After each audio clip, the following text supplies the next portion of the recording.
Profile setting করার জন্য আমরা মানে অনেক অনেক দাদাভাই দিদিভাইয়ের কাছে আমরা পৌঁছাই বা যাই, সে যেরকম আমার প্রোফাইলটা ঠিক করে দেয়। মগর এমন এমন দিদিভাই দাদাভাইগুলো আছে যারা প্রোফাইল ঠিক করার জন্য টাকা নেয়। সে দিদিভাই দাদাভাইকে বলছি, সেই টাকা নিয়ে আপনি কতদিন খাবেন? মানুষ একটু হেল্প করার চেষ্টা করুন। আপনি যে সেই ফলোয়ার্স নিয়ে বা ফেসবুকে টিপস নিয়ে কথা বলেন বা আপনি কিছু জানেন, সেই জন্য আমরা এসছি। যদি আপনি এত ফলোয়ার্স আপনার অতদিন ধরে কাজ করছেন, সেই ভেবে সেই উম্মিদটা নিয়ে আমরা আপনার কাছে আসি। আপনারা কি করেন? টাকা দিলে আইডি ঠিক হবে, টাকা না দিলে আইডি ঠিক হবে না। ওই টাকাটা কতদিন খাবেন দাদাভাই দিদিভাই? মানুষকে ভালোবাসা দেওয়ার চেষ্টা করুন। এই ভালোবাসা এমনি পাওয়া যায় না।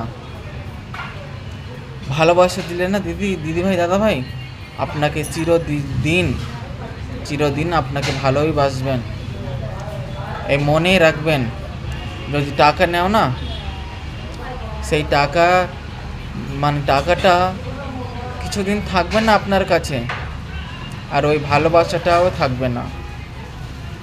সেই জন্য বলছি, যে নতুনদেরকে হেল্প করার চেষ্টা করুন।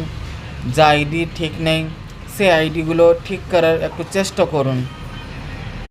যে আইডিগুলো ঠিক করছেন, সে আইডিগুলো ঠিক করার জন্য কি ফেসবুক বলে দিয়েছে আপনাকে কে এরকমভাবে আইডি ঠিক করুন? না, ফেসবুক বলেনি। আপনি ফেসবুকে কাজ করে ফেসবুকে কাজ করে আপনি শিখেছেন। সেই জন্য বলছি, অন্যদেরকে শিখান। আপনি ফেসবুক আপনাকে বলেনি, ফেসবুকে কাজ করে আপনারা শিখেছেন। তো অবশ্যই নতুনদেরকে হেল্প করার চেষ্টা করুন, নতুনদেরকে পাশে থাকুন। আশা করি আপনারা ভালো থাকো, সুস্থ থাকো। জয় হিন্দ বন্ধু।